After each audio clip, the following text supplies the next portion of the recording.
मी महसूल कर्मचारी संघटनेचा राज्याचा उपाध्यक्ष आहे आणि कोल्हापूर जिल्ह्याला सरचिटणीस काम बघतो. 12 तारखेला RD तेली ह्या मॅडमना आणखीन रेहना मॅडम ह्या दोघ्या महिलांना कामामध्ये कुचरा झाली या निमित्तानं त्यांना निलंबित करण्याचे आदेश काढलेले आहेत. एकावरती ह्याची खात्याने चौकशी प्रस्तावित केली आणि तेली यांना निलंबनाचा आदेश लागू करण्याचं चालू केलेलं आहे. तर कर्मचारी महसूलचा हा अहोरात्र काम करत असतो. महिला असू दे अगर अन्य कोणताही कर्मचारी असू दे, सुट्टी कुठलीही नसते.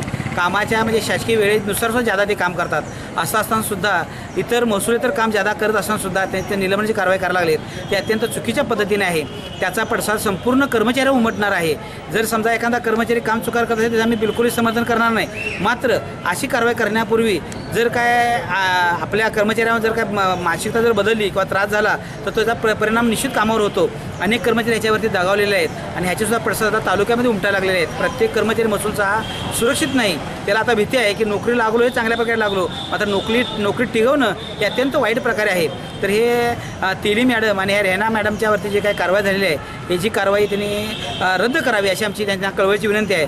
समजा जर त्यांनी अशी कारवाई जर काय करण्याचं निलंबनाच्या व्याजावर जर काय मागे घेतली नाही किंवा ही कारवाई रद्द केली नाही तर आम्ही 23, 24, 25 पासून आम्ही काळ्या फिती लावून काम करणार आहे. मग 26 तारखेला आम्ही एक दिवस धरणे आंदोलनसुद्धा करणार आहे. 30 तारखेला तर एक दिवस आम्ही सगळ्यांचं रजा आंदोलन करणार आहे, सामुदायिक रजा आंदोलन. आणि 7 ऑक्टोबरपासून मात्र निश्चितच याबद्दल आम्ही विषय धोरण आखून राज्याच्या अध्यक्षांना विचारून आम्ही बेमुदत संपाची हाक देणार आहे.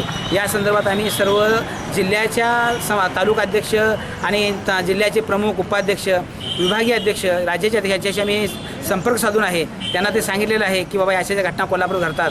फक्त कोल्हापुरामध्ये असं का घडतं तर कोल्हापुरामध्ये कुठल्याही प्रकारची झळ असत नाही. कोल्हापूरमध्ये कुठल्याही प्रकारच्या म्हणजे नैसर्गिक आपत्ती जास्त नसतात आणि हा सदन जिल्हा असल्याकारणानं इथे ह्या गोष्टी उद्भवतात असं आमचं ठाम मत झालेलं आहे. आणि कर्मचाऱ्याचा जो काय कामाचा व्याप बघता या अशा गोष्टी करणं अत्यंत वाईटच आहे. आणि ह्या गोष्टी पाहता कर्मचाऱ्यांच्यावरचे निलंबन वगैरे आहे हे न करता त्यांना काय एखादं सौम्य शिक्षा जर दिली, त्यांच्या पाठीवर थाप मारून जर एखादं चांगल्या प्रकारे काम करून घेतलं तर ह्याची बनवून आमच्या इथं भासते.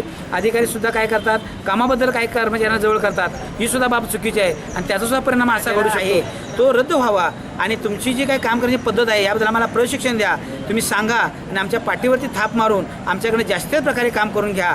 आणि यापुढे सुद्धा संघटनेबद्दल तुम्हाला आस्था बाळगून आमच्याबद्दल तुम्हाला प्रेम आहे हे बाळगून आम्हाला जर तुम्ही दिशा सांगितली तर त्याप्रमाणे आम्ही कामकाज करत राहीन आणि कुठल्याही प्रकारचं प्रशासनाला आम्ही गालबोट लागू देणार नाही.